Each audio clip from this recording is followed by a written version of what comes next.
Hi, if you guys are vegetarian or vegan and you like veal cutlet or milanesas as we call them, here I'm going to show you a way you can't tell these don't have meat. We're going to put some chickpeas in water overnight.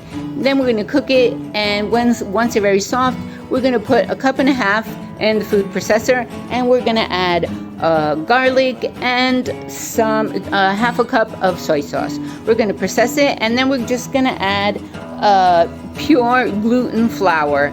We're going to mix it more or less a cup. You have to go adding until it comes out a stiff dough, and then you just stretch it out with a rolling pin, and we cut it into different portions. It's like a slice of meat, so it doesn't have to be even. Once we cut them all out, we put some water to boil, and we put them in the boiling water for 20 minutes. Once the 20 minutes have gone by, we take them out and we put them anywhere so the water can drain. I put them on this tray that has like these little holes where you can drain them. Then you prepare to bread them. I used half a cup of bean flour. I put 3/4 cups of water, a tablespoon of mustard, and garlic with parsley. And you can also put oregano, salt, pepper, whatever you want. You mix it, and you have like this liquidy batter. It doesn't have to be so stiff.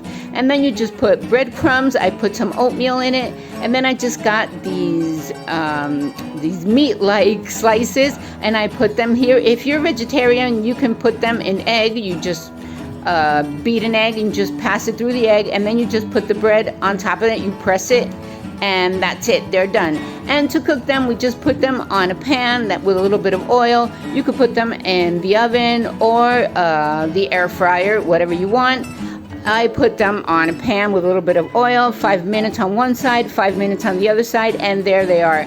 They are absolutely delicious. I serve them with some rice with broccoli, or you can just put mashed potatoes. This is like milanesa con puré, as we call it here in Argentina. And here you can see it looks like there's meat inside, but there isn't. So if you like my videos, please subscribe to my channel. It's free, and please activate the bell so you'll be notified when I upload new videos. Thank you for watching. Bye.